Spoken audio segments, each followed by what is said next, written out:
Je m'appelle Thibaut Zeller, je suis le directeur général de la société CETA.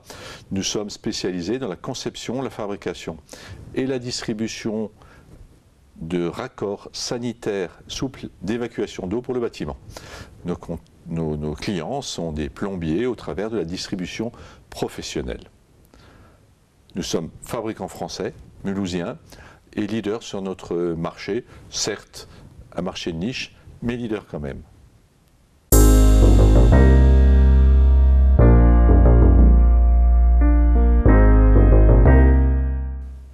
Oui, mais écoutez, la motivation pour l'entreprise était une motivation importante. On est dans le management de ressources humaines. Il était important de permettre chez nous à une femme d'aménager son temps de travail parce qu'elle a des enfants à la maison. Et chez nous, c'était un poste important parce qu'il s'agissait quand même de directeur commercial.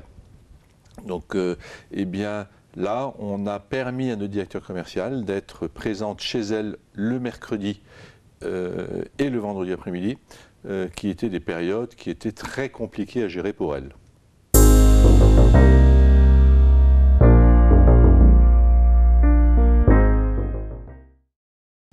Alors le gain, il est partagé, c'est-à-dire que le gain, il est pour l'entreprise, le gain, il est pour le salarié.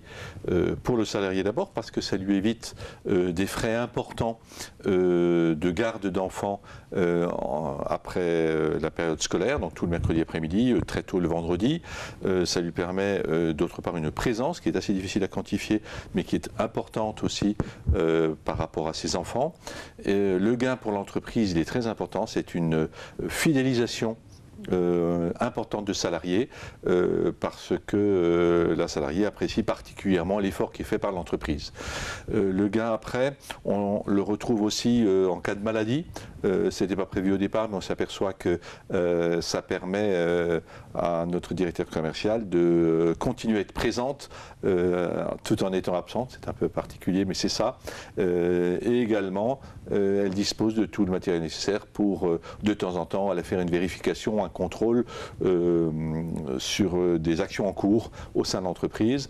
On est donc sur un gain partagé. C'est un gain financier également pour l'entreprise, parce que quelque part c'est une forme quand même de rémunération. C'est en tout cas une vraie économie pour le salarié qui se constate de façon importante en fin de mois.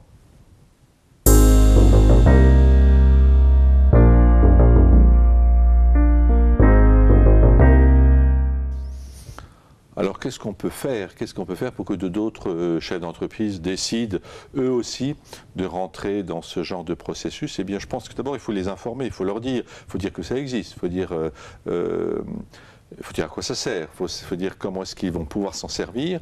Alors, il faut expliquer les intérêts, d'une part, mais il faut aussi après les aider, c'est-à-dire aller leur dire assez pratico-pratique dans les faits, comment est-ce que ça se passe au niveau du contrat de travail, au niveau des assurances, quelles sont les obligations de part et d'autre qui doivent être mis en place.